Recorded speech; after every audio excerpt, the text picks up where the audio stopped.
My dear friend, there are places where power feels so absolute that those who serve within its walls learn to disappear completely, carrying their true brilliance like a secret flame. In one of the most exclusive resorts on the Andaman Sea, a woman had perfected that disappearance for 4 long years until one cruel public moment forced her to decide whether to remain hidden or finally step into the light she was always meant to claim. The first rays of sunlight spilled across the infinity pool of Villa 21 like molten gold, turning the Andaman Sea into a mirror of fire. From the outside, the Sapphire Shores Resort looked like paradise itself. Private white sand beaches, glass-walled villas perched on cliffs, and service so refined that guests often forgot they were in Thailand and not inside some unreachable dream. But inside Villa 21, Linh Nguyen moved like a ghost. Her hands worked with quiet precision as she wiped down the black marble bathroom counters. The $18,000 freestanding bathtub still carried faint traces of steam from last night's guest. She made sure every surface gleamed. One streak, one overlooked hair, one misplaced pillow could trigger a complaint. And complaints always traveled upward, straight to Marcus Voss. Linh had perfected the art of becoming invisible. At 34, she had spent the last 4 years as a senior housekeeper at one of Phuket's most exclusive resorts. To the guests, she was simply the quiet maid. To her colleagues, she was the one who never made mistakes, never complained, and never drew attention to herself. No one knew the truth that lived behind her calm eyes. No one knew that while she folded $1,000 robes and arranged imported orchids with perfect symmetry, her mind was constantly calculating metrics. Most of the resort's managers struggled to understand revenue per available room, guest satisfaction trends, cultural service expectations across different nationalities. She knew exactly which small changes could increase guest return rates by 17%. She knew the new spa pricing was alienating the growing Chinese market while failing to impress European wellness seekers. She saw the cracks, and she said nothing, because speaking had once destroyed her life. Linh straightened the king bed, her reflection appearing briefly in the mirrored wardrobe doors. The plain navy uniform, the simple name tag that read only Linh. The hair pulled back so tightly it pulled at her scalp. She looked exactly as she was supposed to: small, efficient, forgettable. From the private balcony, she could hear Voss's voice rising from the main pavilion below. Even at this distance, the sharp American accent carried an edge that made her shoulders tense instinctively. I don't care what it costs. The new wellness wing must be finished before the Chinese delegation arrives. If they walk away from this deal, I will personally make sure every person responsible starts looking for new jobs tomorrow.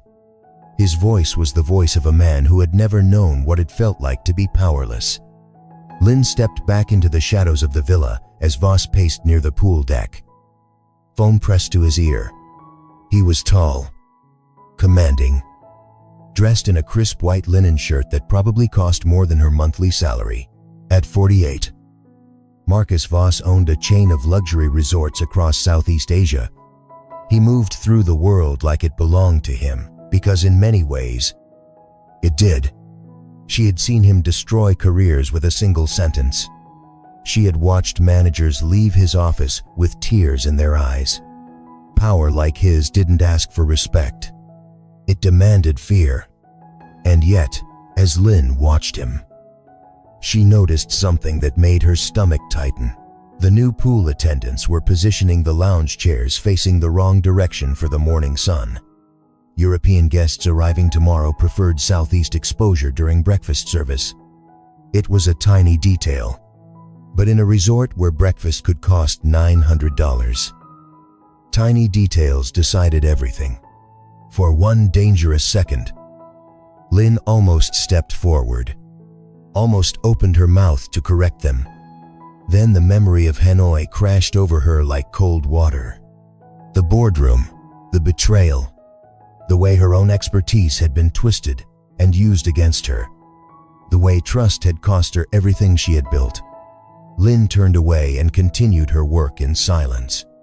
Some lessons only needed to be learned once. She finished the villa and pushed her cart into the narrow service corridor used only by staff. Her back ached.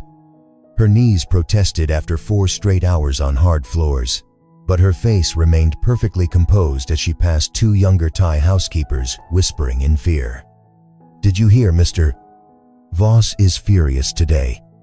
The big investors are coming in 3 days and he wants everything perfect. English only. No mistakes. God help anyone who messes up in front of the Chinese group." Linh kept walking, but something deep in her chest tightened painfully. She spoke Mandarin fluently, French almost as well, English better than many native speakers, and of course Vietnamese. 4 languages she had once used as weapons in another life. Now they were just another secret she buried every single day. At the housekeeping station, she began restocking supplies when heavy footsteps echoed down the corridor. The air changed instantly. Marcus Voss appeared at the far end. 2 nervous managers trailing behind him like frightened children.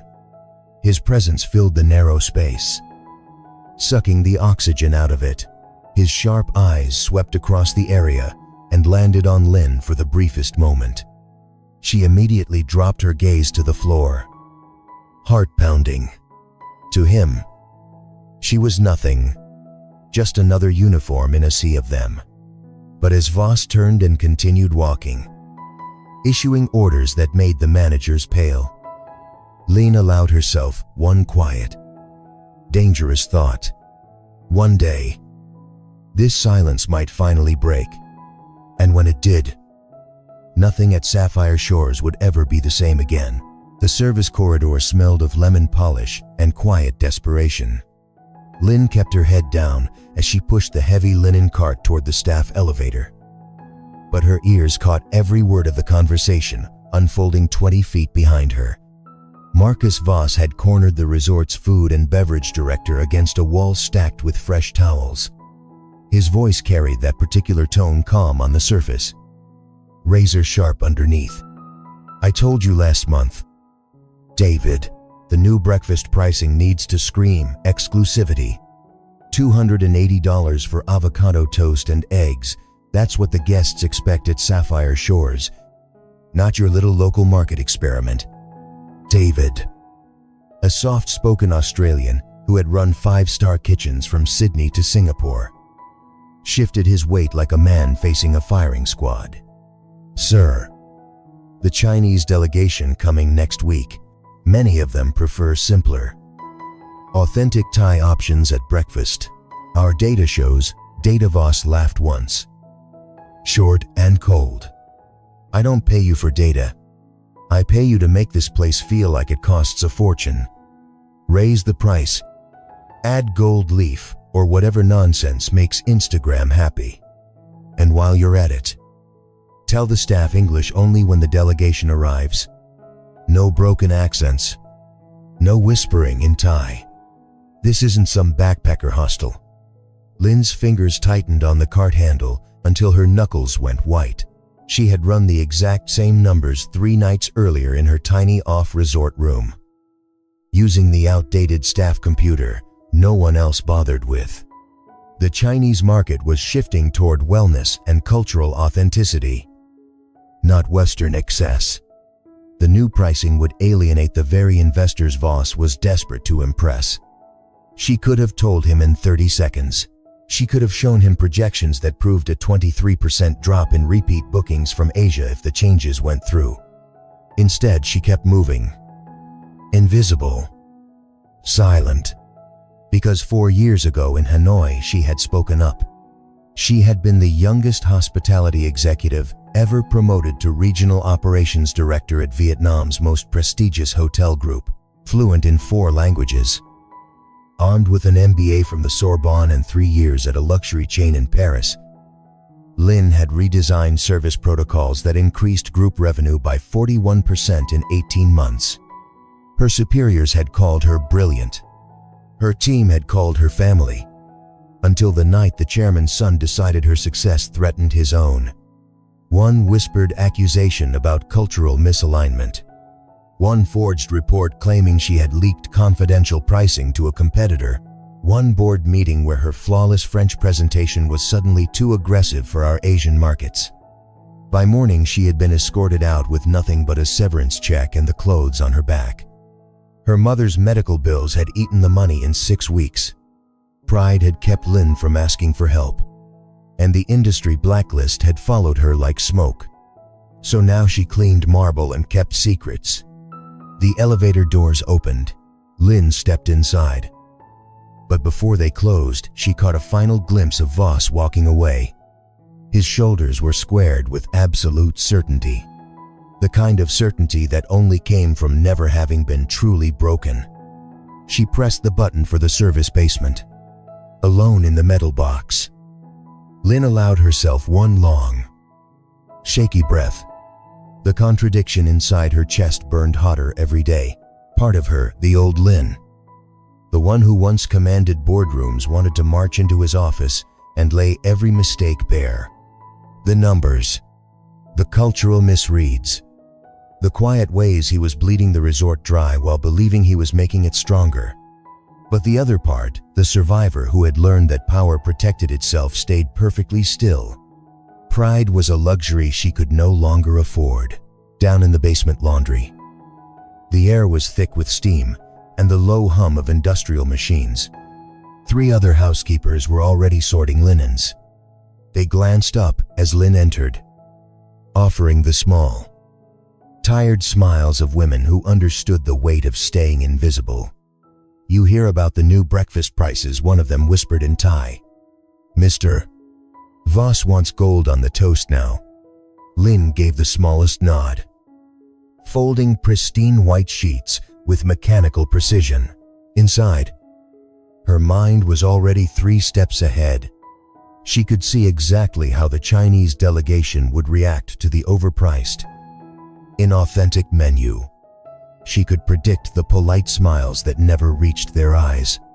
She could feel the deal slipping away before it even began. And still she said nothing, because speaking had cost her everything once. Yet as she stacked the folded linens into perfect towers, something new stirred beneath the silence.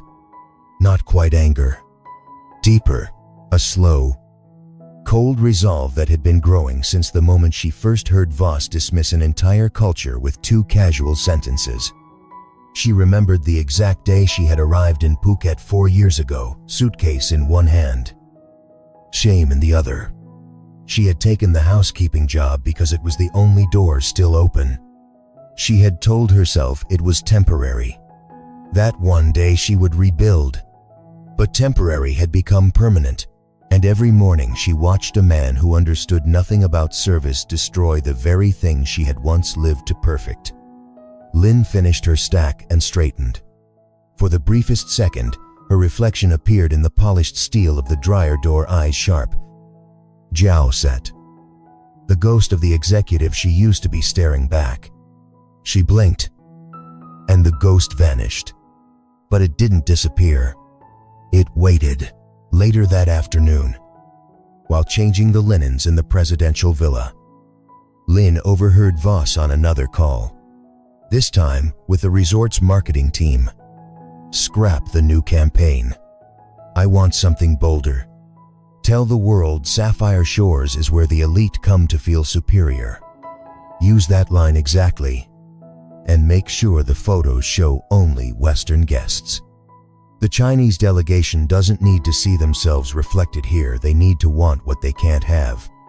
Lin's hands froze mid-fold. She knew that campaign would backfire spectacularly. The Chinese investors coming were proud, sophisticated, and deeply connected across Asia. They were not coming to feel inferior. They were coming to partner, or to walk away and take their $80 million investment elsewhere.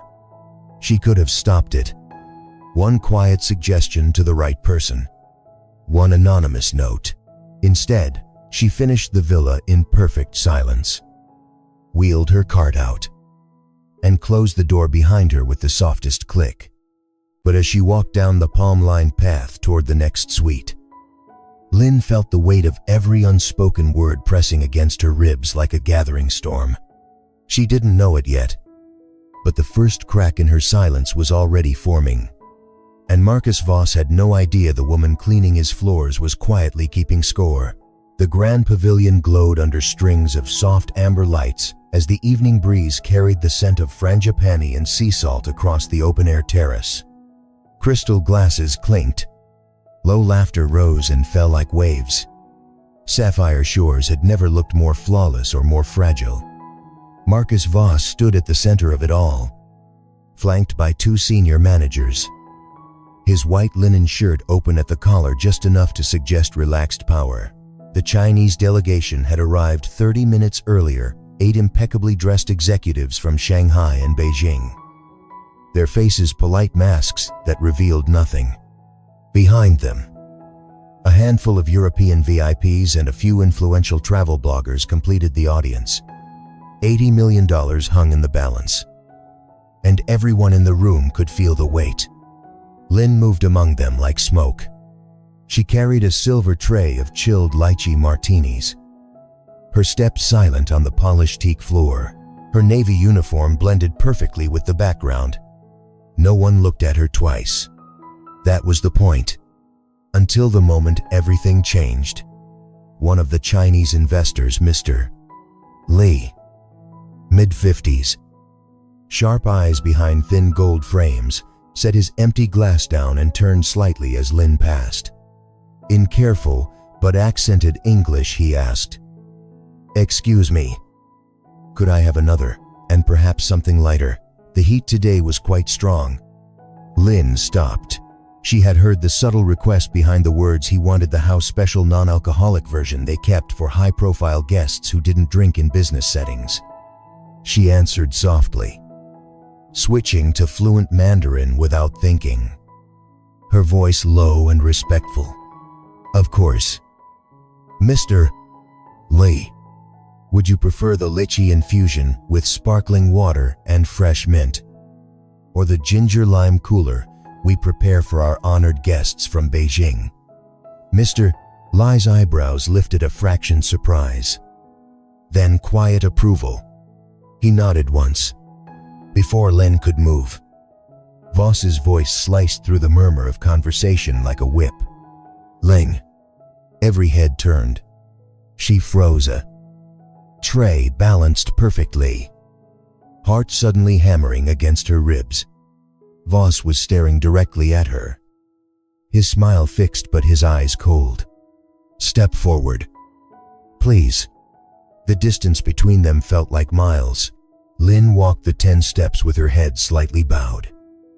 The way staff were trained. She could feel the eyes of the entire pavilion on her now, the investors, the VIPs, her own colleagues watching from the edges in silent horror. Voss didn't wait for her to reach him. He addressed the room instead, his tone light but laced with something sharper. "Ladies and gentlemen, I apologize for the interruption. At Sapphire Shores, we pride ourselves on flawless service. Unfortunately, some members of our team still struggle with basic communication standards." He turned to Linh, and the mask slipped completely. "Your English, Linh. It's painful." Mr. Li asked a simple question in English, the language we use here for international guests, and you immediately switched to Mandarin like we're running a local wet market. "This isn't a street stall. This is a luxury resort. Our investors expect professionalism, not whatever that was." Lin's throat tightened. She kept her face perfectly neutral, but inside something cracked wide open. Voss took one step closer, voice dropping but still loud enough for everyone to hear. "I've warned the entire staff English only when guests are present. No slipping into local languages. No mumbling. No hiding behind accents that make us sound uneducated. If you can't speak proper English, then maybe you shouldn't be here at all. A few of the European guests shifted uncomfortably. One blogger lifted her phone slightly, as if debating whether to record. Mr. Lee's expression remained unreadable, but his fingers tightened around the stem of his glass. Voss wasn't finished. Look at her, standing there like she doesn't understand. Lynn, do you even comprehend what I'm saying right now? Or do I need to find someone who actually belongs in a 5-star environment? The humiliation burned through Lynn's chest like acid. She felt every pair of eyes stripping her bare, not just her uniform, but the years of silent competence she had buried. The Sorbonne degree, the boardroom presentations in 3 languages, the woman who had once commanded respect in rooms far more powerful than this one. And now she was being reduced to this maid who couldn't speak English properly. Her voice, when it came, was quiet and steady, every word in flawless, accentless English. I understood perfectly. Mr. Voss. Mr. Lee requested a non-alcoholic lychee infusion with sparkling water and mint. I was confirming his preference in the language he chose to use when he first addressed me. I apologize if that caused any misunderstanding. The pavilion went still. Voss's face flushed. For half a second, something like surprise or anger flickered across his features. Then he recovered with a dismissive laugh that rang false. See, that's exactly the problem. Overcomplicating simple requests. We don't need interpretations. We need obedience. Go back to your duties. And next time, remember who pays your salary. He waved her away like swatting a fly. Lynn turned, tray steady in her hands, and walked back through the crowd. Her steps never faltered. Her shoulders never slumped. But inside, the carefully constructed walls she had built over 4 years were crumbling. Every whisper felt like a blade. Every pitying glance from the VIPs, the quiet Thai staff members who quickly looked away, ashamed for her and terrified for themselves. She reached the service station at the edge of the pavilion and set the tray down with exaggerated care. Her hands were shaking so badly she had to press them against the cool marble to stop the tremor. The raw injustice clawed at her throat. Not because he had embarrassed her she had survived worse, but because of how casually he had done it. How publicly, how completely he believed his power gave him the right. She had seen the investors' faces. She had seen Mr. Lee's micro-expression of discomfort. Voss had just damaged his own deal in front of the very people he needed most. And he didn't even realize it. Lynn closed her eyes for one brief second, breathing through the humiliation that threatened to drown her. When she opened them again, something new had settled in her chest, colder, sharper, more dangerous than shame. Resolve. She straightened her uniform, smoothed her hair, and picked up a fresh tray. From the shadows of the service area, she watched Voss turn back to the delegation with his practiced charm, completely unaware that the quiet woman he had just destroyed in front of everyone was no longer willing to stay invisible. The public execution had been meant to put her in her place. Instead, it had lit the fuse. Lynn stood motionless behind the service station, the silver tray still clutched in her hands like a shield. The pavilion's laughter continued as if nothing had happened.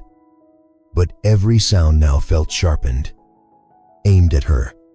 She forced her legs to move, wheeling the cart into the narrow back corridor where the lights were harsher and the air smelled of bleach and exhaustion. Only when the heavy door clicked shut behind her did the first tremor hit. Her knees buckled. She caught herself against the wall, forehead pressed to the cool concrete, breathing in short, ragged gasps. The humiliation replayed in merciless detail, Voss's voice slicing through the night. the way every head had turned. The flicker of pity in Mr. Lee's eyes. She had spoken perfect English. She had anticipated the guest's need before he finished asking. And still she had been reduced to a caricature, the maid who couldn't speak, the foreigner who didn't belong. A choked sound escaped her throat, half sob, half laugh at the absurdity. 4 years of perfect silence. 4 years of swallowing every observation, every correction, every instinct that screamed she knew better. All of it shattered in 30 seconds because one man needed to perform dominance in front of money.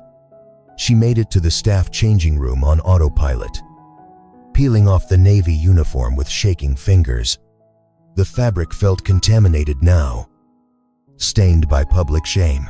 In the cracked mirror above the sink, her reflection stared back, eyes red-rimmed, cheeks flushed, the professional mask completely gone.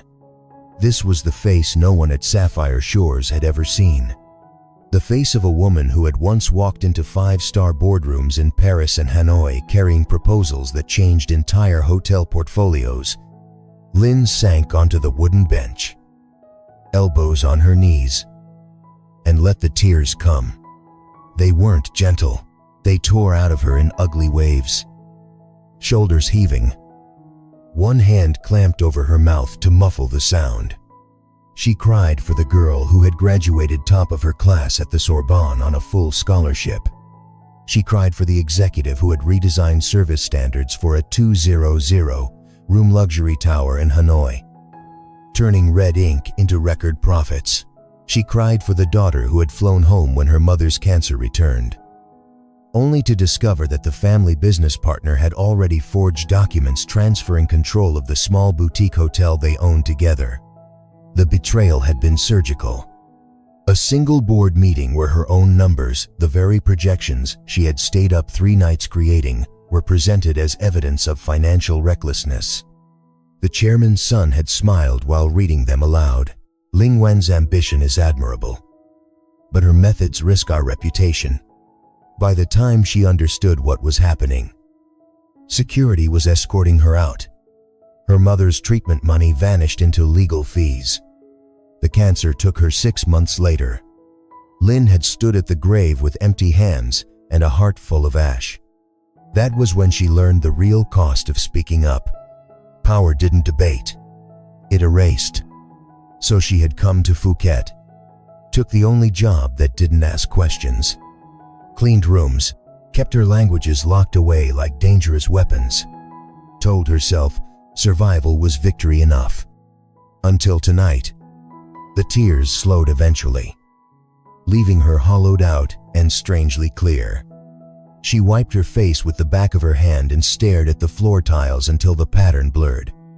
Part of her, the exhausted, frightened part, wanted to quit tomorrow, pack the single suitcase, disappear to some quiet village up north, and never hear Marcus Voss's voice again. Let the resort fail. Let the $80 million deal collapse. It wasn't her problem. But the other part, the one that had survived boardroom knives and funeral bills and 4 years of invisible labor, refused.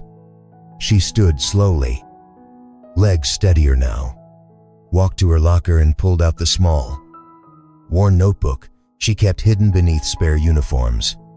Inside were pages of handwritten notes, guest behavior patterns, pricing sensitivity models, cultural service gaps she had observed since day one, pages and pages of strategies that could have saved Voss millions if he had ever bothered to ask the people who actually touched the guests every day.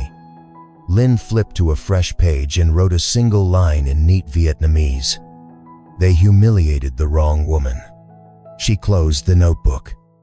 The decision settled in her chest like cold steel. She would not run. She would not speak yet. But she would stay. She would watch. She would wait for the exact moment when Voss's arrogance finally cracked the resort wide open. And when it did, she would be ready, not as the maid he had mocked, but as the mind he had never seen. Pride, she realized, had not died in Hanoi. It had simply gone underground. Tonight it had clawed back to the surface, sharper than before. Linh changed into her street clothes, plain black trousers, and a faded white shirt, and slipped out the side gate into the humid Phuket night. The staff shuttle wouldn't run for another hour, so she walked the 3 kilometers to her tiny rented room above a closed noodle shop. The road was dark, lined with sleeping scooters and stray dogs. But she didn't mind. The physical ache in her legs grounded her. Inside the cramped space, one bed, one fan, one hot plate. She sat on the thin mattress and opened her old laptop. The battery was nearly dead, but she had enough power to pull up the encrypted folder she hadn't touched in months. Inside were her original business plans from Hanoi, the full proposal for a new Asian wellness hospitality model that combined French precision with Vietnamese soul. The model that had been stolen and watered down by the very people who fired her. She stared at the documents until the screen dimmed. Tomorrow, the Chinese delegation would tour the resort.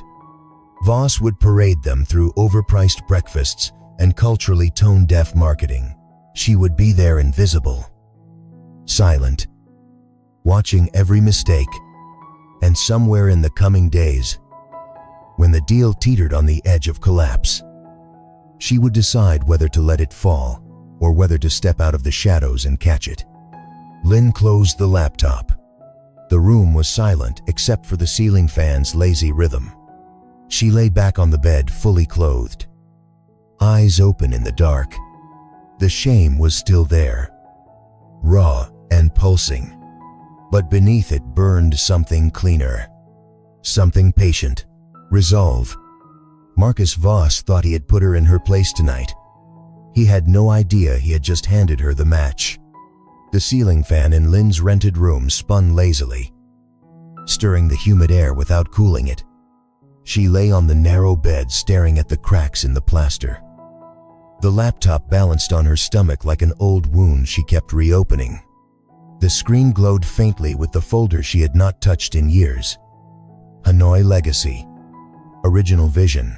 Tonight, after the public execution in the pavilion. The folder no longer felt dangerous.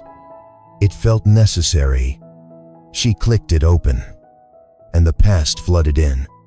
Paris, 8 years earlier. The Sorbonne campus in autumn.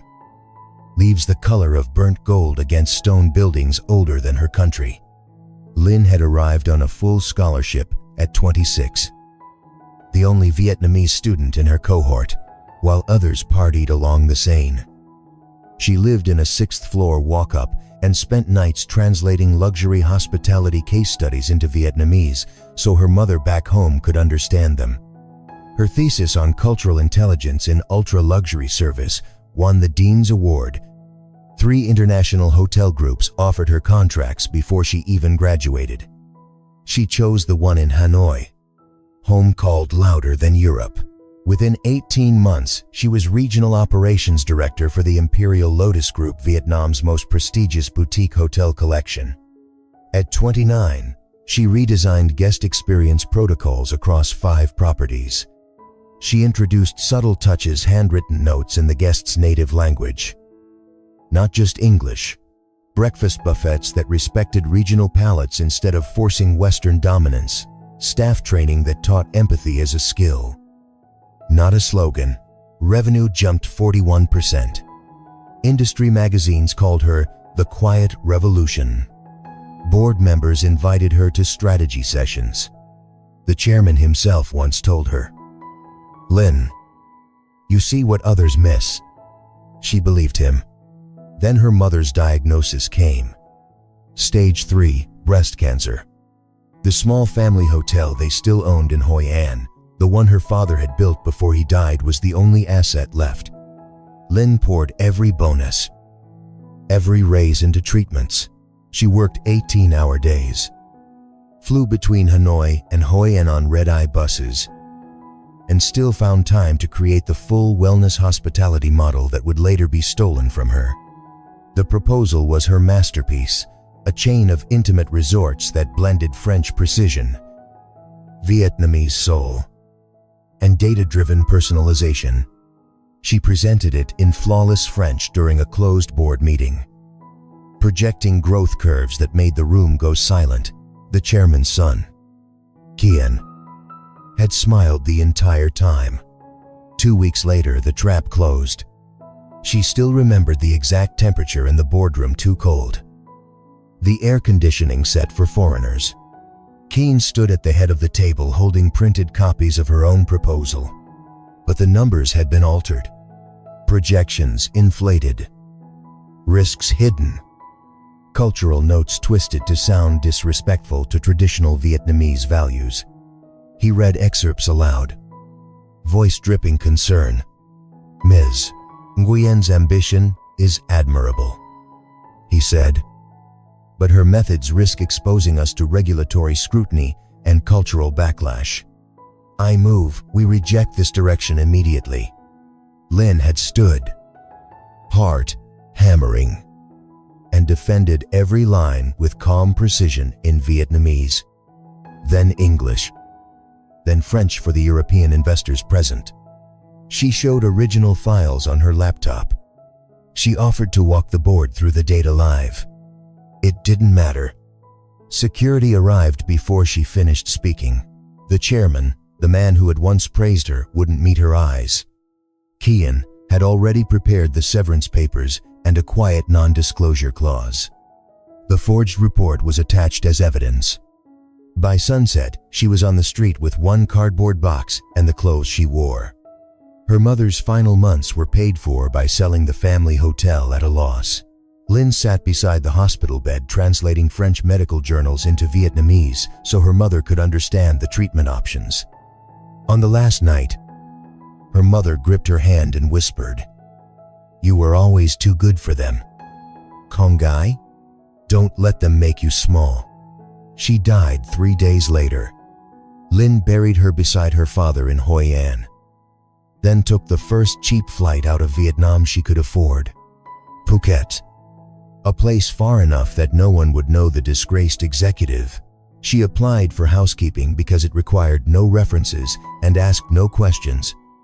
The manager had looked at her resume, raised an eyebrow at the Sorbonne and Imperial Lotus entries, and simply said, "We don't need executives here.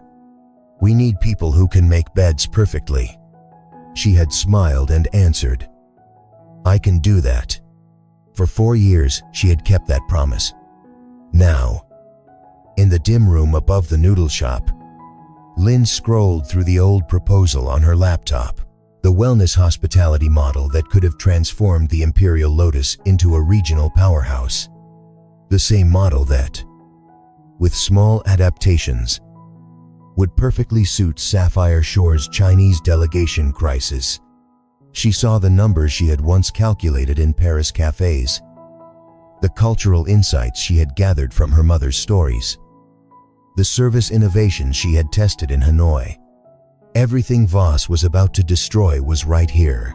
The humiliation from the pavilion still burned, but it had changed shape. It was no longer shame. It was fuel. Lin closed the laptop and stood. She walked to the tiny window overlooking the dark alley and pressed her forehead to the glass. Somewhere out there, Marcus Voss was probably sleeping in his clifftop villa, confident that his little public correction had put the maid back in her place. He had no idea the woman he had mocked in front of $80 million worth of investors was the same mind that had once redesigned service standards for an entire luxury group. He had no idea she had been waiting not for revenge, but for the exact moment when his arrogance would create the opening she needed. She thought of her mother's last words, "Don't let them make you small." Tonight, for the first time in 4 years, Linh Nguyen felt tall again. Tomorrow, the Chinese delegation would begin their full tour. Voss would parade them through overpriced breakfasts and tone-deaf marketing. She would be there still in uniform, still silent. But now she was watching with new eyes. The life she had left behind in Hanoi was not gone. It had simply been waiting for the right humiliation to wake it up. Dawn broke over Sapphire Shores with the kind of perfection that felt almost mocking. The infinity pool reflected a sky streaked in rose and gold. The Andaman Sea lay glassy and calm, and every palm frond had been trimmed to symmetrical perfection overnight. Staff moved like silent soldiers preparing for war. Marcus Voss had called an emergency all-hands briefing at 5:30 a.m., his voice echoing through the staff corridors via the internal radio system. "Today is not a tour," he had said, each word clipped. "Today is the future of this resort. $80 million. If these investors walk away happy, we expand. If they don't, some of you will be updating your resumes by sunset.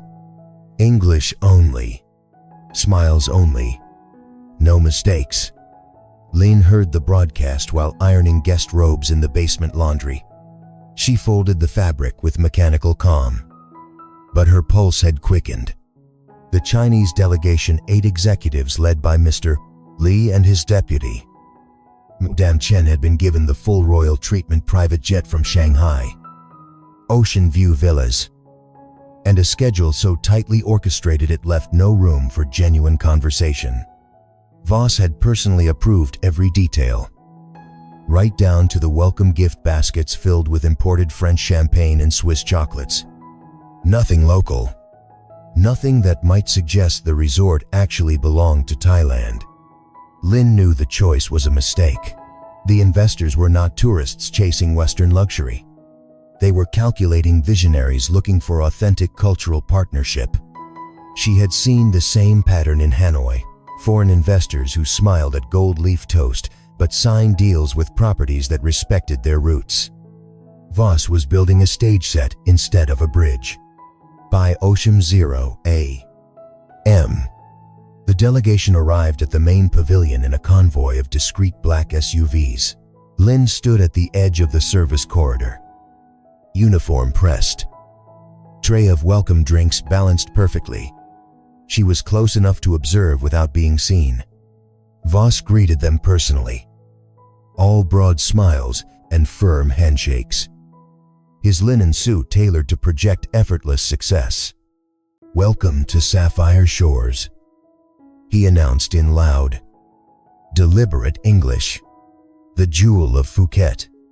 We've prepared an exclusive experience designed specifically for distinguished partners like yourselves." Mr. Li nodded politely, but Linh caught the micro-glance he exchanged with Madame Chen, the kind of look that said, "We've heard this speech before." The morning unfolded like a slow-motion train wreck only Linh could see coming. First came the breakfast service in the Clifftop restaurant. Voss had insisted on the new inflated pricing and Western-heavy menu. Gold leaf avocado toast, truffle scrambled eggs, French pastries flown in daily.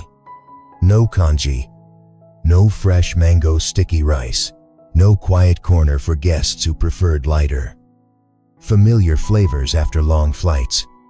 Linh served from the side station, refilling water glasses and clearing plates with invisible efficiency. She watched Mr. Li politely push the heavy toast aside after 2 bites. Madame Chen sipped her coffee over roasted to appeal to American palates and set it down without comment. Their faces remained courteous, but the energy in the room shifted. Subtle, lethal. Voss didn't notice. He was too busy pitching, "We're expanding the wellness wing," he boasted between courses, gesturing at architectural renderings on a large screen. State-of-the-art cryo chambers. Celebrity trainers from Los Angeles. This will be the most exclusive retreat in Asia. Lin's mind raced through the numbers she had calculated months ago.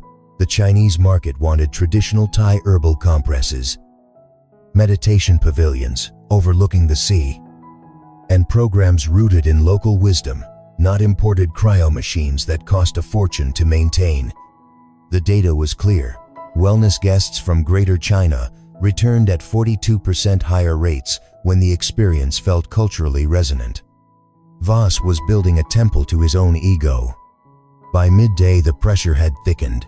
The delegation was taken on a private tour, of the new construction site. Hard hats were distributed. Voss led the way, pointing out future spa suites that would cost $2,000 a night. Linh followed at a distance with a tray of chilled towels and electrolyte drinks. The way staff were expected to anticipate needs without being asked. At one point, Mr. Lee paused near a half-finished infinity pool and asked in careful English, "Mr. Voss, how does the design incorporate local Thai elements? Our investors value harmony with the environment and culture." Voss laughed, clapping Mr. Lee on the shoulder a little too hard. "Local elements, we're building luxury. My friend, our guests don't come here to feel like they're in a village. They come to escape it. Trust me, this is what the market demands." Madame Chen's smile tightened by a fraction. Linh, standing 3 meters away, saw the exact moment the cultural disconnect registered. She could have stepped forward. She could have translated the deeper question Mr. Lee was really asking, will this partnership respect our values? Or are we simply another revenue stream? But she remained silent. The weight of last night's humiliation still fresh. Her role was to observe, to wait. The afternoon meetings moved to the private conference villa. Linh was assigned to the adjacent service pantry close enough to hear every word through the thin dividing wall. Voss presented financial projections with theatrical flair, graphs glowing on the screen, his voice rising with each slide. He promised returns that Linh knew were optimistic at best. The resort's occupancy had dipped 6% in the last quarter. Staff turnover was at 23%. Guest satisfaction scores among Asian visitors had fallen quietly but steadily. She stood in the pantry, polishing already spotless glassware, listening as Voss steamrolled every gentle question. When Mr. Lee asked about long-term sustainability plans, Voss pivoted to brand prestige. When Madame Chen inquired about staff development programs, Voss boasted about strict English-only policies to maintain international standards. Each answer landed like a stone in still water. Ripples of discomfort spread through the room. Linh's hands moved automatically, but her mind catalogued every misstep. She felt the power imbalance like a physical weight pressing on her chest. Voss held all the visible cards: money, property, authority. The delegation held the real power, the ability to walk away and take their capital to a competitor who understood them. And Linh, the woman who understood both sides perfectly, was reduced to polishing glasses in the next room. By late afternoon, the group retired to their villas for rest before the evening reception. Voss remained in the conference room, loosening his tie, face flushed with the adrenaline of performance. Linh entered quietly to clear the water pitchers. He didn't even glance at her. "Make sure the evening menu is flawless," he muttered to no one in particular. "And tell the staff if I hear one word of Thai or Mandarin tonight, heads will roll." Linh nodded once, eyes lowered, and backed out. Outside, the sun was beginning its slow descent toward the sea, painting the cliffs in fiery orange. Linh paused at the edge of the service path, tray in hand, looking down at the pavilion where staff were already setting up for the gala dinner. The pressure was suffocating now. $80 million, hundreds of jobs, Voss's entire empire teetering on a single week of performances. And Linh realized with a strange, calm clarity that she was no longer just surviving inside that imbalance. She was studying it, learning its cracks, preparing to step through them when the moment came. The delegation had arrived. The stakes had never been higher.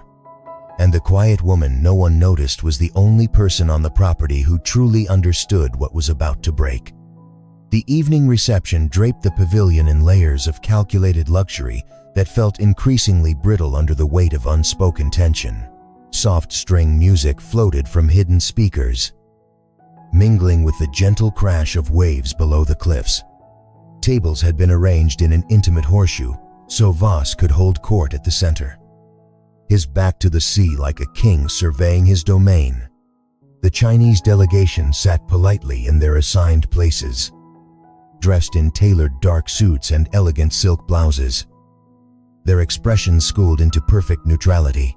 Linh moved along the perimeter like a shadow in motion, refilling water glasses and replacing used napkins with fresh ones before anyone noticed they were gone. She had been reassigned to the main service station for the night. Voss's direct order after the afternoon tour: "I want eyes everywhere." He had snapped at the head butler, especially hers. Make sure she remembers the rules. So she stayed close enough to hear every word, close enough to feel the temperature in the room drop degree by degree.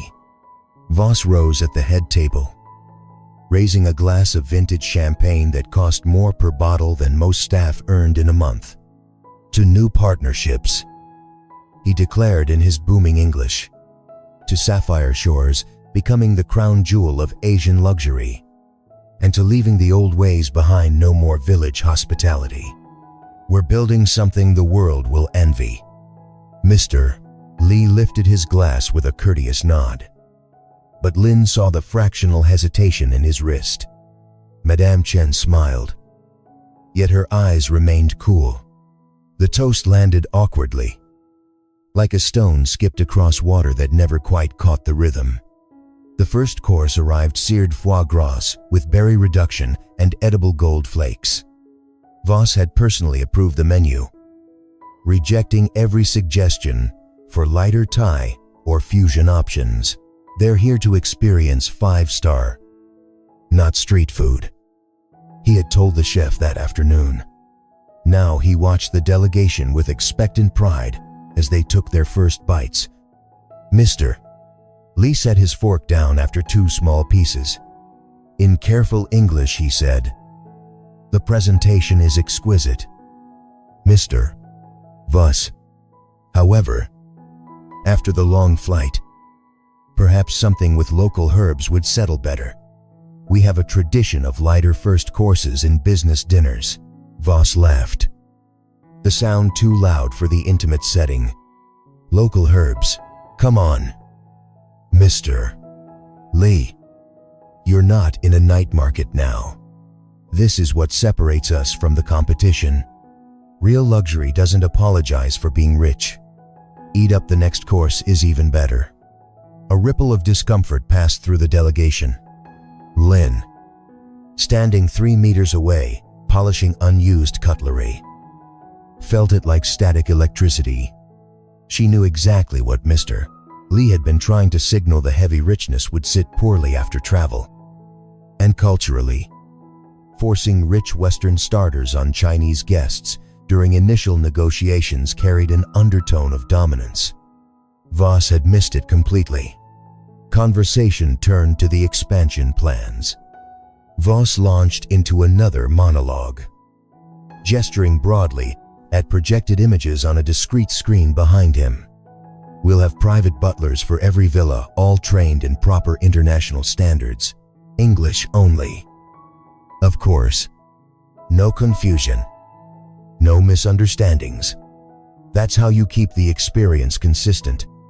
Madame Chen leaned forward slightly. "Consistency is important. Yes, but our group also values staff who can anticipate needs in our own language when appropriate. Many of our executives prefer discreet Mandarin during sensitive discussions." Voss waved the comment away with a chuckle that bordered on condescension. "Oh, I understand the impulse, but trust me, once you experience our system, you'll see why we insist on English. Keeps things professional. No room for cultural slip-ups." He actually winked, as if sharing an inside joke. The table went still. Lin's hands froze mid-polish. She watched Mr. Lee exchange a rapid, low Mandarin phrase with the executive beside him, something about hearing the same story in Singapore last year. Voss's head snapped toward them. "Gentlemen, he said sharply. Smile still fixed, but eyes narrowing. English. Please. We're all friends here. No secrets at the table. The Mandarin stopped instantly. The executive offered a tight apology in English. Mr. Lee's jaw tightened by a fraction, the first visible crack in their composure all evening. Lin felt the frustration building inside her chest like pressure in a sealed vessel. She could have translated the exact nuance Mr. Lee had intended. She could have suggested switching to a lighter menu course discreetly. She could have explained that in Chinese business culture, interrupting private side conversations was seen as rude and insecure.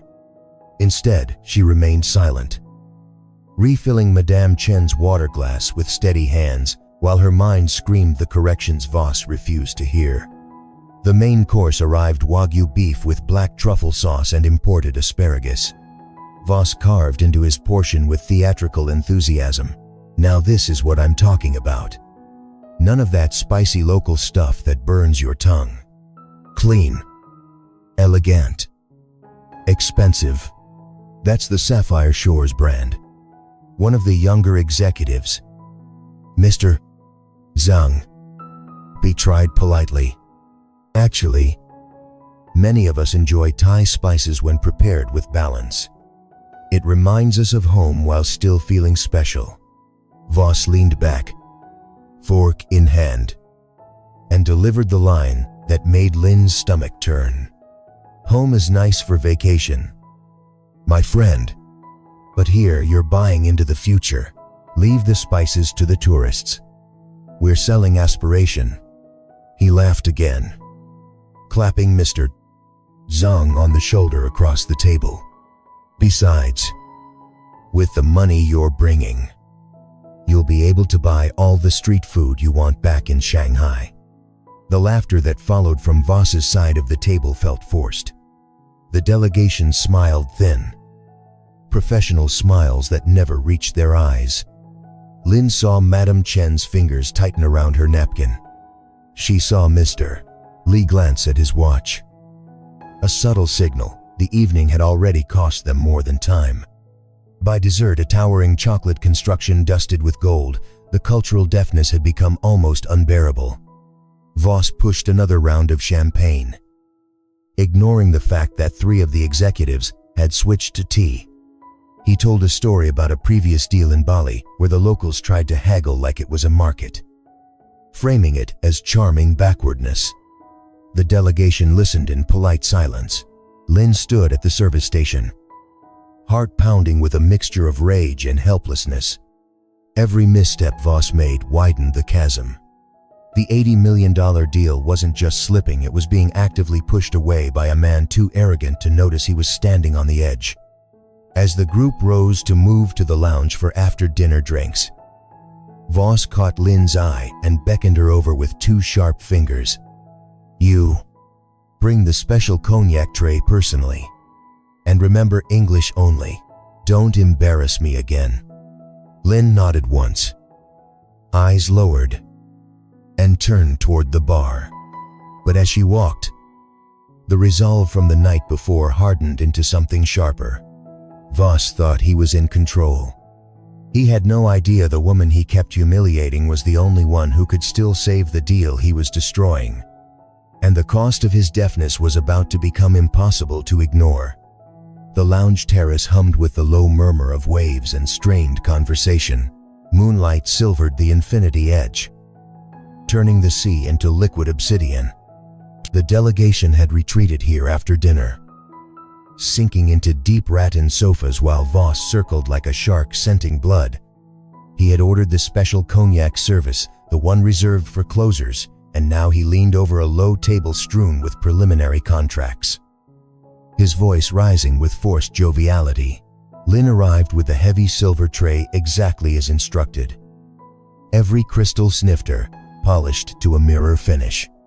She kept her eyes down, movements precise, the humiliation from the pavilion still a live wire under her skin. Voss didn't even glance at her as he took the first glass. Perfect timing, he muttered, Stay close. I may need refills if this drags. The conversation had turned to the final sticking point, a clause about future management rights. Mr. Lee listened politely, but tension thickened the air. Then Mr. Lee's phone vibrated on the table. He glanced at the screen and frowned. My French associate in Paris is joining for this section, he explained in careful English. He needs to confirm the legal wording before we proceed. The translation must be exact. Voss's smile froze for half a second. French, no problem. We can conference him in right now. He snapped his fingers at Ling without looking. You, bring the speakerphone from the side cabinet and stay to top up drinks quietly. Lin moved to obey. But the moment she returned with the device, Mr. Lee had already dialed. The call connected on speaker, and a crisp Parisian voice filled the terrace. Bonsoir. Monsieur Lee. Je suis prêt à discuter la clause sept. 3 sur les droits de gestion futurs. La version anglaise que j'ai reçue semble imprécise. Mr. Lee replied in Mandarin, rapid and low, clearly expecting a translator.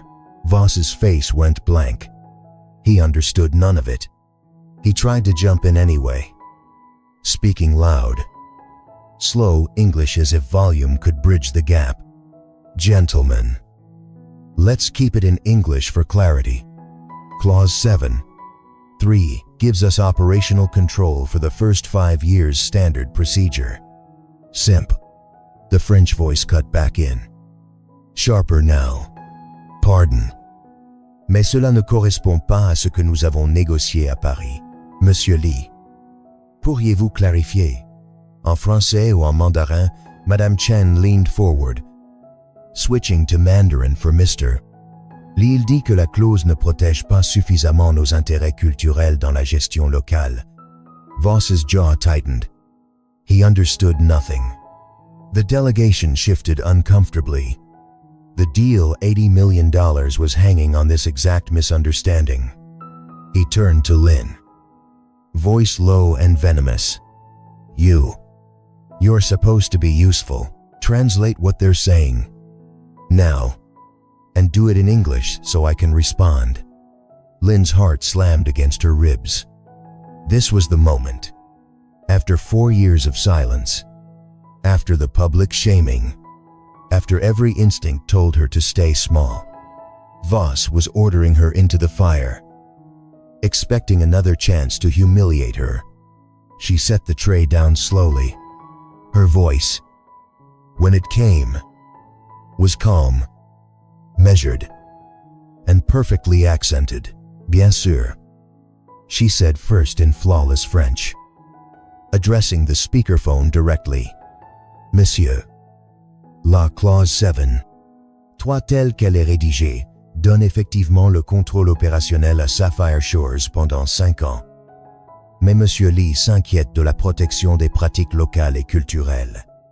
En mandarin. Il vient de demander si nous pouvons ajouter une sous-clause garantissant une consultation avec les partenaires asiatiques sur les décisions de personnel et de design. The entire terrace went dead silent. The French voice on the line paused, then responded with obvious surprise and respect. Ah, très clair. Merci. Pouvez-vous proposer une formulation alternative? Lin switched seamlessly to Mandarin, turning to Mr. Lee and Madame Chen with quiet deference. Ta wen wa men neng fu ti I get di zai fang an. Wa jan yi zai yuan, wen zhong jia zu I tiao gui zing su yu, ren si jue se su zing go zhong fang gu wen de pizan.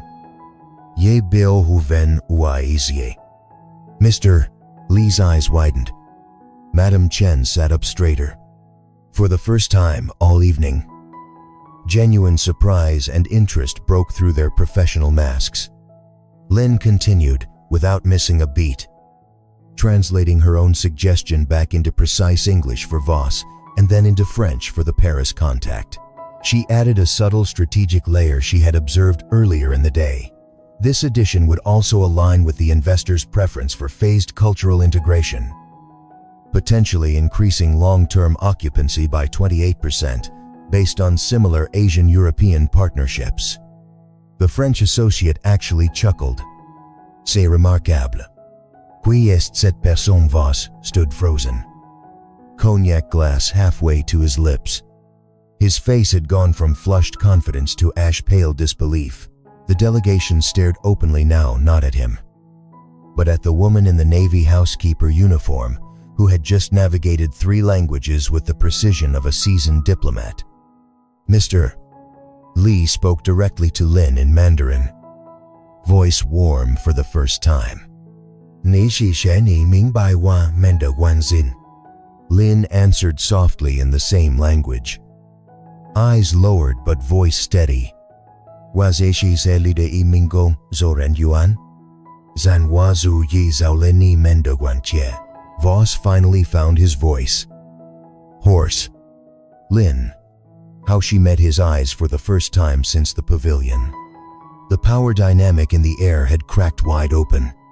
What had been a one-sided performance was now something else entirely. The hidden identity had begun to surface. And Marcus Voss, for the first time in years, looked like a man who had just realized the ground beneath him was no longer solid. The lounge terrace felt smaller now, the moonlight sharper, as if the night itself had leaned in to listen. Marcus Voss stood rooted in place, cognac glass trembling slightly in his grip. The delegation's eyes were no longer on him. They were on Lin, the housekeeper in the plain Navy uniform, who had just dismantled a 3-language impasse with the calm authority of someone who had done it 1,000 times before. Mr. Lee broke the silence first, switching to English but directing his words straight to her. You anticipated the exact concern we raised in Shanghai last month. How did you know the cultural consultation clause would matter more than the financial split? Lin kept her posture deferential, hands folded in front of her, but her voice carried a new weight, quiet, precise, impossible to dismiss. Because I studied similar partnerships in Hanoi and Paris. Sir, European operators often prioritize control, while Asian investors value harmony in execution. The numbers show that when local input is formally protected, retention rates rise 28% and litigation drops to almost 0. It's not sentiment, it's mathematics. Voss's jaw worked silently. He wanted to interrupt, to reclaim the room, but the French voice on the speakerphone was already responding with enthusiasm. Exactement. Cette formulation protège tout le monde. Pouvez-vous la rédiger maintenant? Lin didn't wait for Voss's permission. She moved to the low table, picked up a spare contract page and a pen, and began writing in clean, flowing script first in English, then translating aloud into Mandarin and French as she went. Her handwriting was elegant, the legal phrasing flawless. She added 2 subtle safeguards she had observed missing from Voss's original draft and a quarterly review mechanism tied to guest satisfaction metrics from Asian markets, and a clause allowing the investors to nominate 1 cultural advisor with veto power on design elements.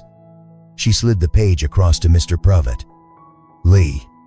He read it once, then again. When he looked up, the polite mask had slipped away completely, replaced by genuine respect. This is better than what our own lawyers proposed. Who trained you? For the first time, Lin allowed the smallest pause a breath where the old executive inside her almost surfaced. She could have said everything. The Sorbonne, the Imperial Lotus redesign, the stolen proposal that still lived in her laptop. Instead, she answered softly, Life taught me to listen when others speak, sir, and to prepare for what they aren't saying yet. Madame Chen leaned forward, eyes bright. Mr. Voss, with this adjustment, the deal can move forward tonight. But we would like Miss Lin to remain for the rest of the discussion. Her perspective is valuable. Voss's face flushed crimson. The request hung in the air like a challenge. He was the owner, the visionary, the man who had built an empire. And now his own investors were asking for the housekeeper to stay at the table, not as staff, but as equal. He forced a laugh that cracked at the edges. Of course. Lin, pull up a chair. Apparently, we need your input. She sat, not at the edge, but in the circle. The power imbalance that had defined every moment of the last 4 years tilted. Just slightly. For the first time, the negotiation accelerated. Voss tried to steer back to his original script, aggressive expansion timelines. Premium pricing locked in. Western management locked down. Each time he pushed, Lin waited for the investors' micro-reactions, then spoke with devastating calm. When Voss insisted on keeping the overpriced Western breakfast model, Lin interjected gently in Mandarin first, then English. The data from comparable properties shows Chinese wellness guests book 34% more nights when breakfast includes kanji stations and herbal tea service. It costs less and increases loyalty scores by 19 points. We could pilot it for this group at no extra expense. Mr. Li nodded immediately. Madame Chen actually smiled. Voss's knuckles whitened around his pen. We've invested heavily in the current branding, and branding evolves. Lin finished for him. Voice steady. Orities. The choice is yours. Mr. Voss. He stared at her. In that stare, she saw the exact war raging inside him, fury at being corrected by the woman he had publicly shamed, mixed with the cold realization that she was saving the $80 million deal he had been driving into the ground. The hours blurred. Lin moved through the discussion like a surgeon, cutting away Voss's weakest assumptions and replacing them with data-backed alternatives she had been carrying in silence for years. She suggested repositioning the new wellness wing around Thai-Vietnamese fusion therapies instead of imported cryo chambers, lower cost, higher cultural resonance. She proposed staff language training that rewarded multilingual capability rather than punishing it. Each recommendation landed with surgical precision, backed by numbers she pulled from memory as easily as breathing. Bayeden 0 A.M. The preliminary contracts were signed with Lin's handwritten clauses incorporated. Mr. Li stood and shook her hand first. Not Voss's. You have a rare mind. Miss Lin, we look forward to working with Sapphire Shores and with you. As the delegation retired to their villas, the terrace emptied until only Voss and Lin remained. The speakerphone had long been disconnected. The string light swayed in the breeze. Voss poured himself another cognac with unsteady hands and finally turned to her. His voice was rough, stripped of its usual command. How long have you been hiding this?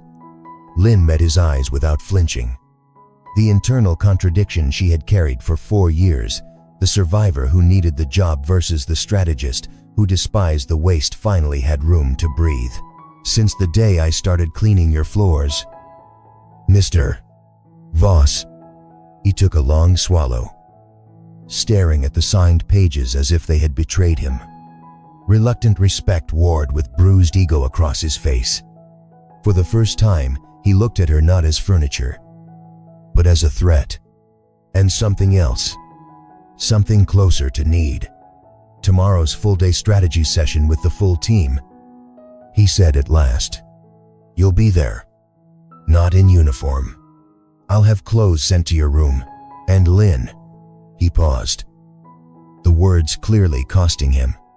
Don't make me regret this. She stood slowly, the weight of the night settling into her bones. The transformation was not complete, not yet, but the shift was irreversible. From invisible servant to indispensable force. From silence to heard. As she walked toward the service path, Voss's voice followed her one last time, quieter than she had ever heard it. "Thank you." Linh didn't turn around.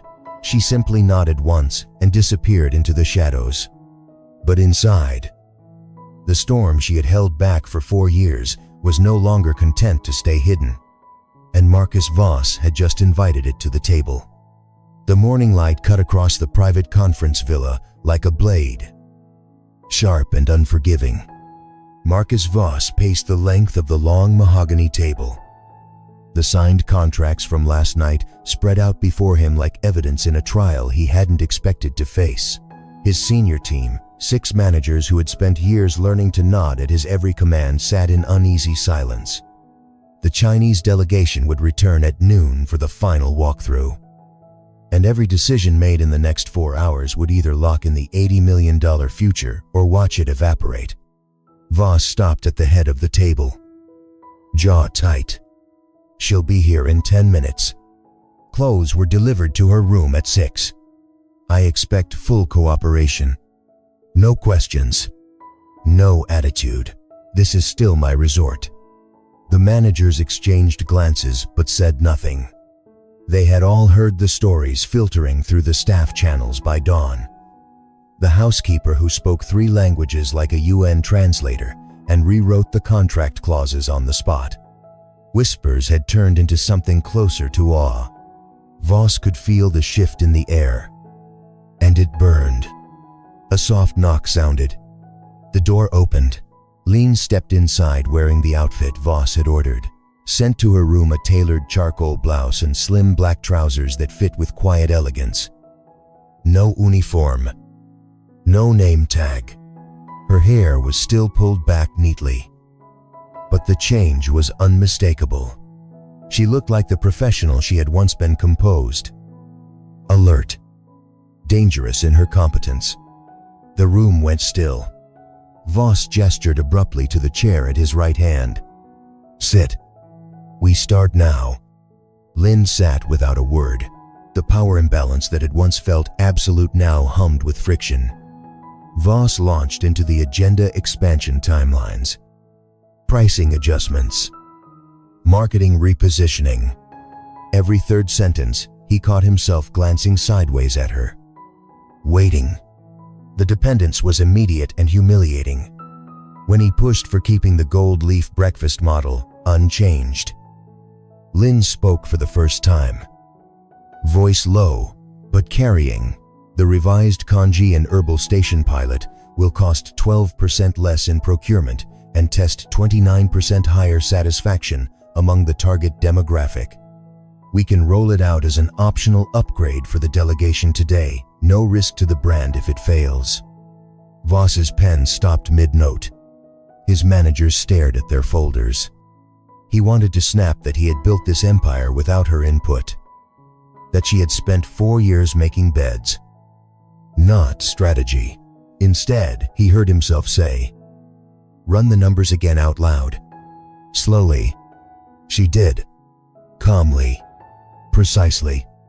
With projections pulled from memory that matched the data he had paid consultants 6 figures to produce. The team began taking notes from her. By the second hour, the pattern had solidified into something raw. Voss would propose a bold move. The room would hesitate. Linh would offer one quiet correction backed by cultural insight or revenue modeling. Voss would fight it internally for 3 long seconds. Then nod once. Curtly. Incorporate it. Each nod cost him. His shoulders grew tighter. His voice grew shorter.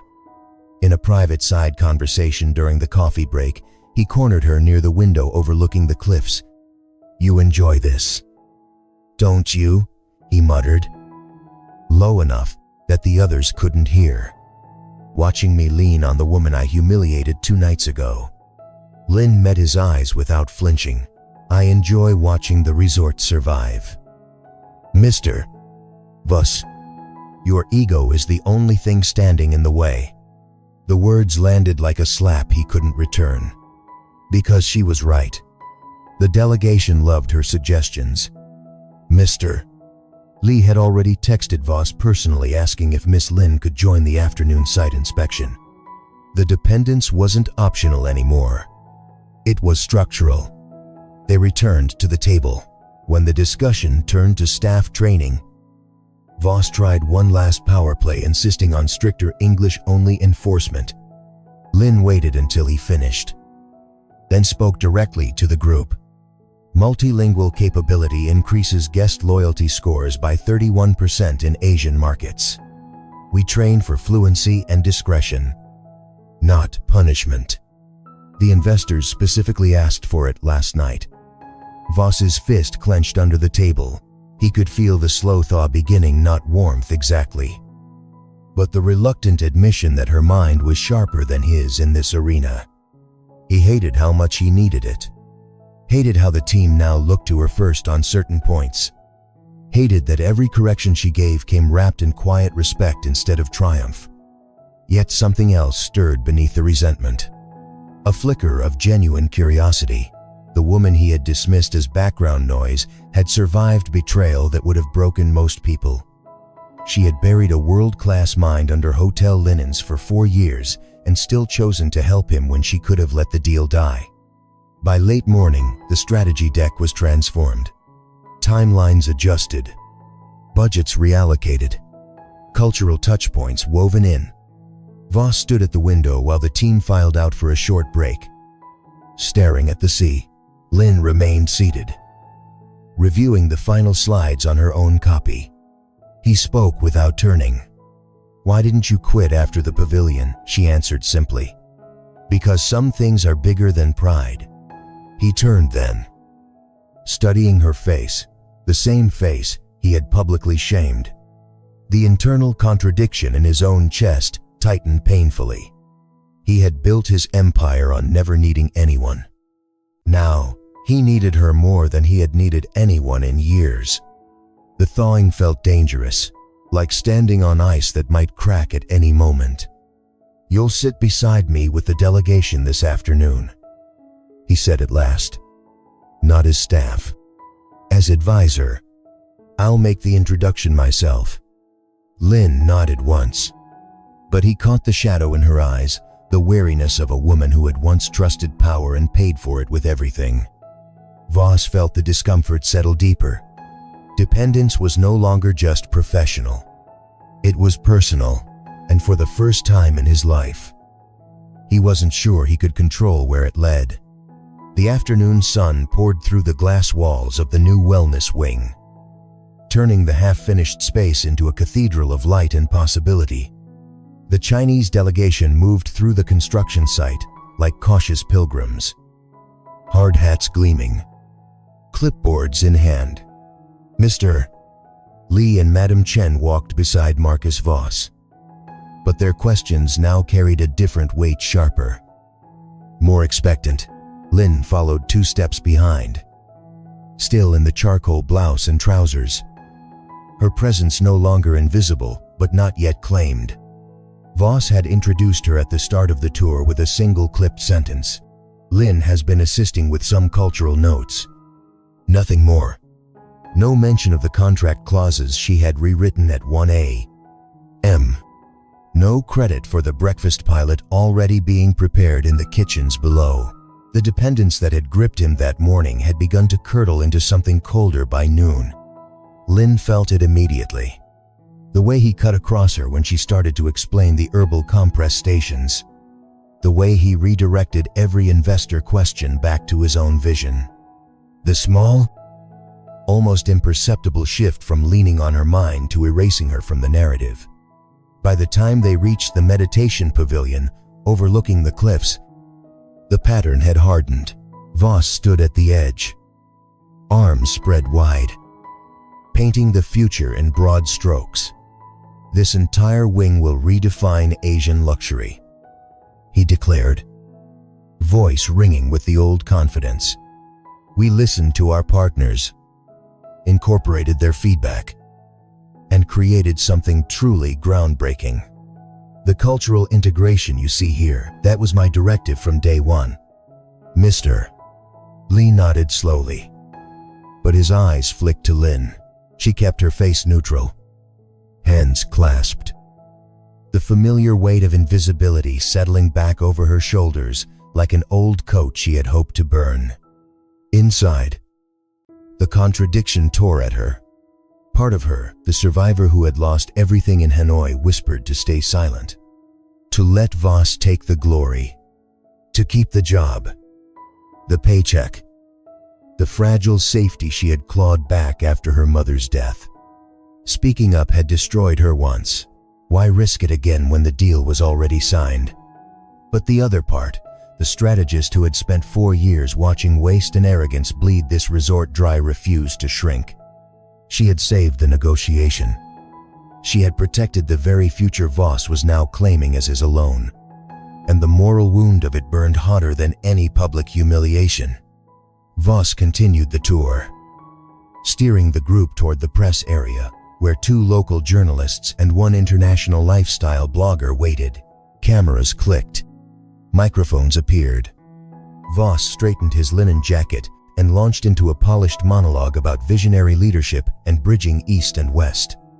Then the blogger asked the question Lin had feared. "Mr. Voss." Sources inside the resort mentioned a key advisor who helped reshape the contract last night. "Can you tell us about her contribution?" The air thickened. Voss's smile never wavered. But Lin saw the micro-twitch at the corner of his eye, the same twitch she had seen in Hanoi when the chairman's son had stolen her proposal. He placed a hand on her shoulder, not gentle, but possessive, and pulled her forward into the frame. "This is Linh Nguyen, one of our senior housekeepers. She's been very helpful with translation during the delegation's stay. A true team player." "Senior housekeeper?" The words landed like a slap. The delegation froze. "Mr. Lee's polite mask slipped into visible disappointment. Madam Chen's eyes narrowed. The cameras kept rolling. Lin felt the old betrayal rise like bile. In Hanoi, they had called her ambitious while erasing her name from her own work. Here, Voss was doing the same, reducing her to a helpful translator, a convenient footnote, while claiming every insight as his own directive. The dependence he had shown her in private had vanished the moment public credit was on the line. He needed her mind to save his empire, but he refused to share the spotlight that empire required.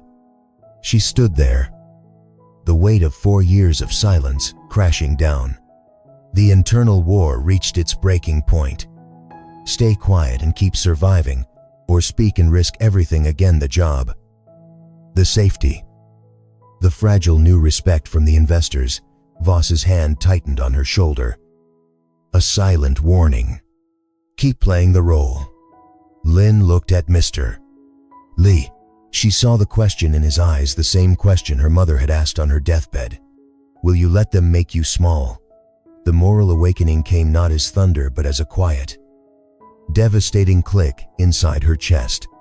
She had buried her voice to survive, but survival without integrity was just another cage.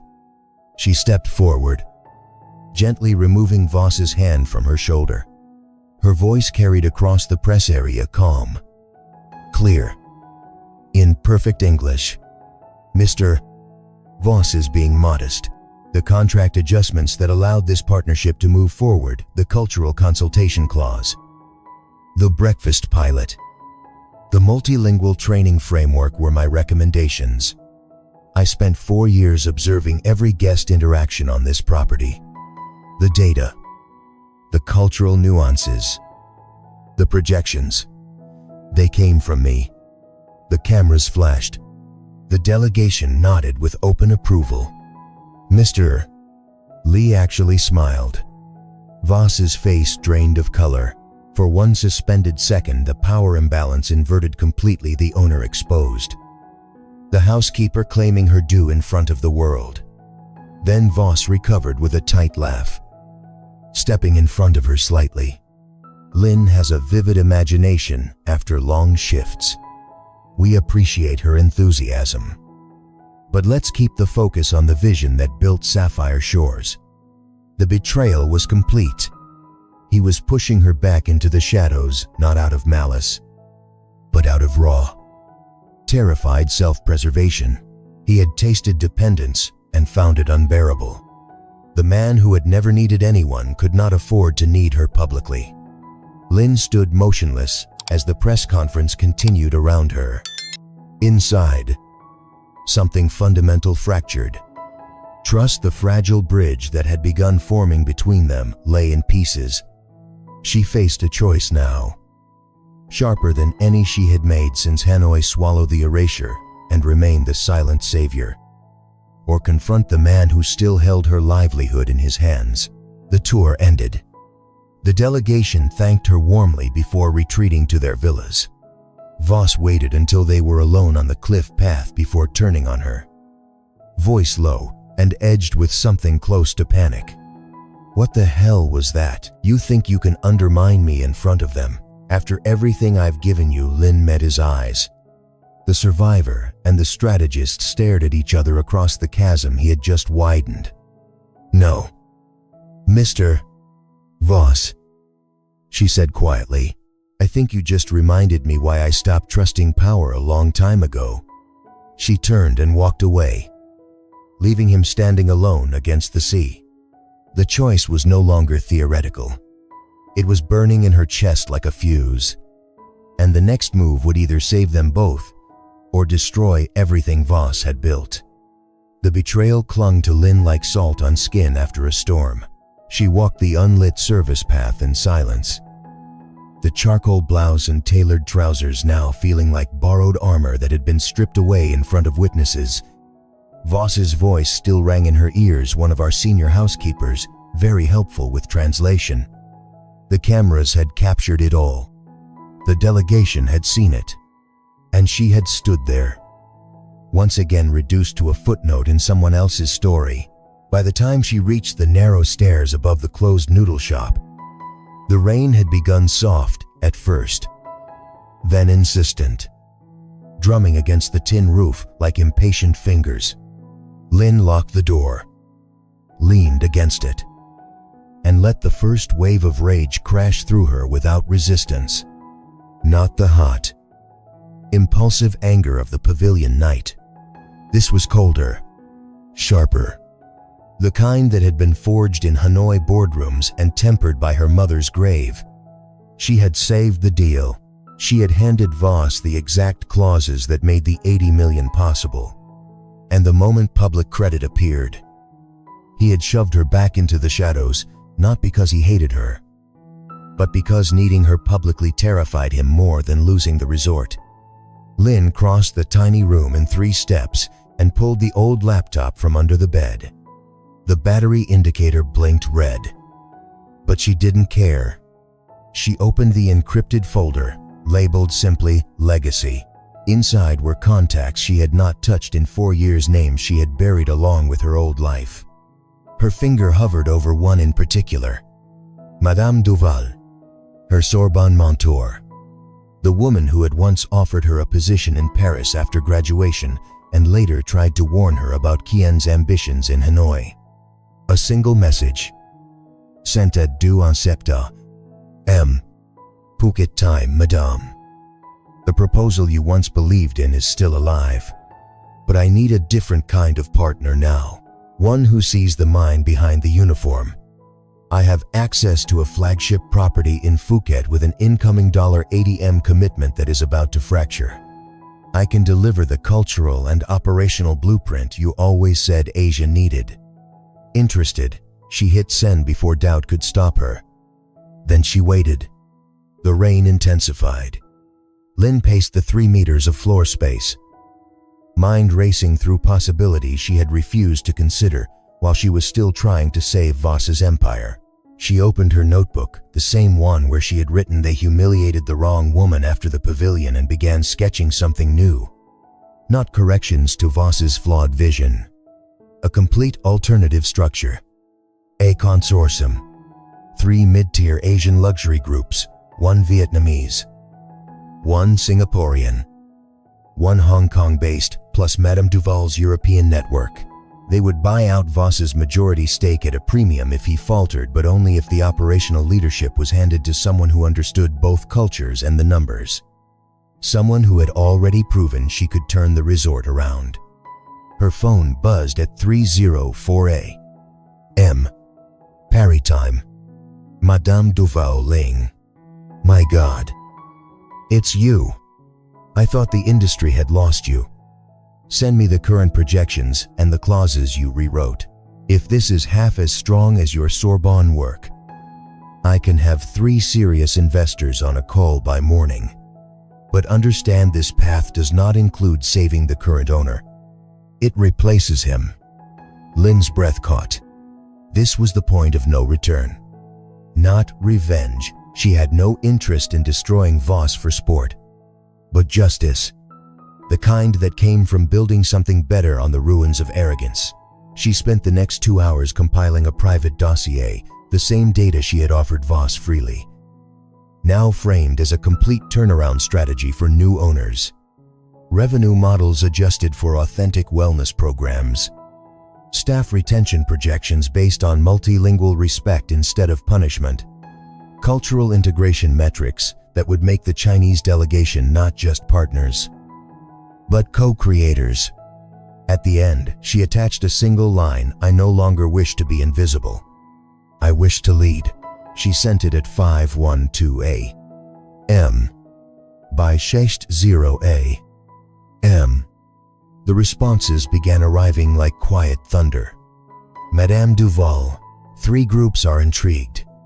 They want a discreet site visit within 72 hours under the guise of a wellness retreat booking. We can move fast if Voss shows any weakness. The Singaporean contact, an old classmate from Paris, added, We've been looking for exactly this kind of operator in Phuket. Your name carries weight in the right circles. Lin. Welcome back. Lin closed the laptop. The rain had stopped. First light painted the alley outside her window in pale gold. Agency, the thing she had surrendered 4 years ago, flooded back into her veins like oxygen after drowning. She was no longer waiting for Voss to see her value. She was building the table where she would sit at the head. Down at the resort. Voss would wake soon. Still believing the dependence he felt yesterday was temporary. Still believing he could keep her talent without ever sharing the throne. He had no idea she had already begun dismantling the foundation beneath him, not with anger, but with the same quiet precision that had once saved his deal. The reversal was no longer a distant possibility. It was already in motion. Moving through encrypted channels and old loyalties, while the man who had betrayed her slept in his cliff-top villa, Lin stood at the window, watching the sea turn from black to deep blue. She had crossed the line, and for the first time in years, the woman staring back at her reflection looked exactly like the executive she had been born to become. The grand signing ceremony was meant to be Marcus Voss's victory lap. Crystal chandeliers glittered above the pavilion terrace. Fresh orchids cascaded from every arch, and a string quartet played softly while white-gloved staff circulated with champagne flutes etched in gold. The Chinese delegation sat at the head table in crisp suits. Mr. Li and Madam Chen, flanked by their legal team. Cameras from 3 international outlets were positioned discreetly. $80 million was one signature away from changing hands. Voss stood at the podium in a bespoke navy suit. The signed preliminary contracts displayed on a large screen behind him like trophies. Lin had been instructed to attend not at the table this time, but seated in the second row among the managers. Stay visible but quiet. He had texted her at dawn, We close this today and everything returns to normal. She had come, not because she trusted him, but because her quiet counterplay needed one final observation. Voss began with theatrical warmth. Today marks the beginning of a new era for Sapphire Shores. The cultural adjustments, the wellness innovations, the multilingual framework, all born from my vision to bridge worlds. I am proud to say this partnership reflects the very best of what we have built here. The delegation's smiles were thin. Lin watched Mr. Li's fingers tighten around his pen. She had already seen the Weibo posts trending since 7 a.m. The uncut video from yesterday's press conference, leaked by the blogger who had smelled blood. The clip showed Voss's hand on her shoulder. The dismissive senior housekeeper, very helpful with translation, followed by her calm claim of authorship. Side-by-side footage from the pavilion night had been spliced in by anonymous staff, Voss publicly humiliating her for speaking Mandarin. The hashtag #LuxuryBossVsGeniusMaid was exploding across Chinese social media. Luxury forums in Shanghai and Beijing were calling it the ultimate face loss moment. Voss had no idea yet. He continued, voice rising. To ensure seamless execution, I have decided to streamline operations immediately. Lin will return to her senior housekeeping role effective tomorrow. Her contributions were appreciated, but we must maintain clear hierarchies for the new partnership to thrive. A stunned silence blanketed the terrace. Mr. Li set his pen down with deliberate care. Mr. Voss, we were under the impression that Miss Lin would be integral to the Cultural Integration Committee we discussed last night. This announcement contradicts the spirit of mutual respect we believed we had established. Voss waved it off with a chuckle that sounded forced even to his own ears. Pure formality. She's excellent support staff. The real strategy remains mine. Madame Chen leaned forward. Voice ice-cold in perfect English. We have seen the video. Mr. Voss, the entire business community in China has seen it. You reduced the woman who saved your deal to a footnote while claiming her ideas. That is not partnership. That is theft. The word landed like a hammer. Cameras flashed. Phones in the audience began lighting up as more guests opened the trending posts. Voss's face drained of color. He gripped the podium, knuckles white. The empire he had spent 2 decades building, suddenly feeling like sand slipping through his fingers. He tried to pivot. Gentlemen, ladies, this is a misunderstanding, blown out of proportion by social media. Lin herself will confirm she is perfectly happy returning to her duties. Ling, stand up. Please. Tell them. All eyes turned to her. Lin rose slowly. The internal contradiction she had carried for years, the survivor who needed safety versus the strategist who refused erasure, had finally resolved itself in the quiet hours before dawn. She looked directly at Mr. Li and Madame Chen. Not at Voss. I am not happy returning to housekeeping, sir. And the ideas that made this partnership viable were never his to claim. Gasps rippled through the room. Voss's mouth opened, but no sound came. In that single sentence, the power imbalance that had defined her existence for 4 years shattered like glass.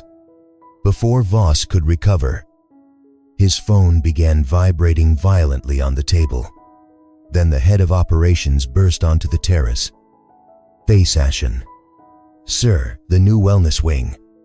The herbal compress station we rushed this morning, the steam system you insisted on installing without the proper pressure valves. It's malfunctioning. 2 delegation staff members were lightly scalded. The press is already outside. Chaos erupted. Journalists surged forward. The delegation rose as one. Mr. Li's voice cutting through the noise. We are pausing all signatures until a full independent audit is completed. And until we have written assurance that Miss Lin will lead the cultural operations or we walk. Voss staggered back from the podium, the full weight of his deafness crashing down. The overpriced breakfasts, the English-only edicts, the rushed construction he had pushed through against every silent warning Lin had offered, all of it was now public fuel for the fire. His empire, the one he had ruled through fear and certainty, was collapsing in real time. Live streamed across Asia. He turned to Lin, eyes wild with panic and something that looked almost like regret. "You did this. You leaked it." She met his gaze without flinching. "No. Mr. Voss, you did. Every time you chose ego over truth." Security moved in to contain the journalists. The delegation was already being escorted to their villas. Phones pressed to ears. Voices urgent in Mandarin. Voss stood alone at the center of the wreckage. The man who had never needed anyone now watching his entire world fracture because he had refused to share power with the one person who could have held it together. In the shadows beyond the terrace, Lin's phone vibrated once a single message from Madame Duval. "Our team lands in Phuket in 6 hours. Discreetly. The buyout papers are ready when you give the word." The falling empire had reached its breaking point, and the woman who had once cleaned its floors was the only one left standing on solid ground. Dawn arrived over Sapphire Shores like a verdict. Pale and unsparing, the pavilion terrace stood empty now. Chairs still pushed back from last night's chaos. Champagne flutes abandoned on tables like witnesses to a collapse. Marcus Voss waited alone in the private executive office overlooking the cliffs.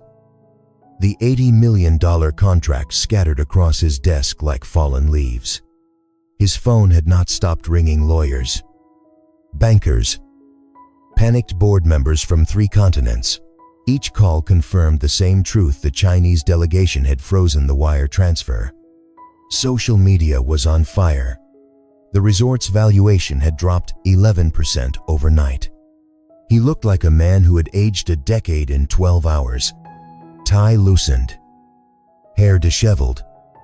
The commanding presence that once filled rooms now reduced to a shadow pacing behind glass walls. A soft knock broke the silence. Lin entered without waiting for permission. She wore the same charcoal blouse from the day before, but carried a slim leather portfolio instead of a silver tray.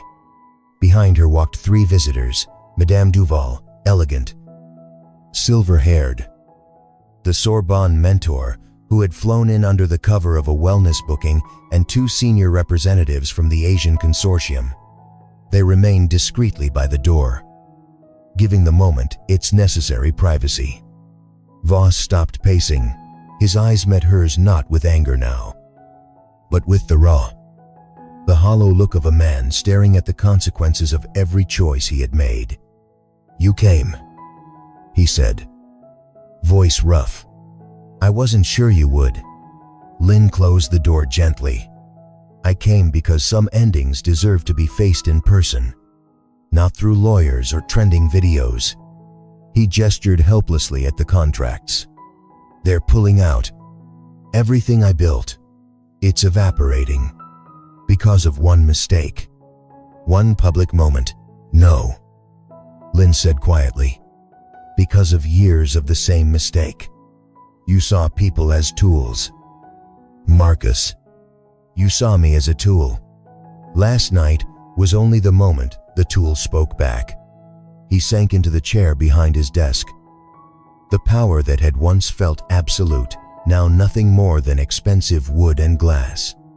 "I was terrified," he admitted.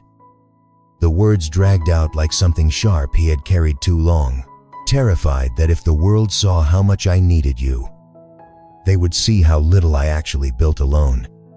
I humiliated you twice, once in public, once in private, because your competence made my control feel like an illusion. I'm sorry, Lin. I don't expect forgiveness. I don't know how to be irrelevant." The confession hung between them, raw and unpolished. For the first time, the man who had ruled through fear showed the vulnerability he had spent decades burying. Lin felt the last knot of her own contradiction loosen. The survivor in her wanted to leave him in the ashes. The strategist, the woman her mother had raised, saw a different path. She opened the portfolio and slid a single document across the desk. The new ownership agreement. Majority stake transferred to the consortium she had quietly assembled in the night. her name listed as executive director and minority partner with full operational control. Voss's remaining share reduced to 15%, a face-saving exit. Not a total erasure. He stared at it for a long moment, fingers trembling as he turned the pages. You could have taken everything. You had the leverage, the investors, the story. I could have. Lin agreed. But I didn't feed you through a fence for 6 months just to watch you starve later. The words slipped out before she could stop them, an echo of another life. Another promise kept across decades and oceans. She caught herself, then smiled faintly. I didn't save this resort to destroy its founder. I saved it because someone once taught me that mercy isn't weakness. It's the only thing strong enough to outlast ego. Voss looked up, eyes glistening. Your mother, Lin, nodded once. She gave everything so I could stand in rooms like this without shrinking. I won't dishonor that by becoming what you were. A long silence stretched. Madame Duval and the consortium representatives waited patiently by the door, witnesses to a reckoning far deeper than contracts. Voss finally picked up the pen. His hand hovered. What happens to me now? You keep the villa. You keep a voice on the board, advisory only. And you stay long enough to see what this place becomes when respect replaces fear. If you choose to learn. Lin leaned forward, voice steady, but not unkind. The reversal isn't about taking your power, Marcus. It's about showing you that real power was never yours to hoard. It was always meant to be shared. He signed. The scratch of the pen sounded final, almost sacred. When he pushed the document back, something in his shoulders eased. Not relief, exactly, but release. The weight of pretending he needed no one lifted at last. Lin stood. For the first time in 4 years, she felt tall in this room. Not because she had won, but because she had refused to let the cycle of betrayal repeat. The woman who had once cleaned these floors now owned the future of every marble surface, every infinity pool, every quiet decision that would shape hundreds of lives. As she turned to leave, Voss spoke one last time, voice barely above a whisper. Thank you for not destroying me.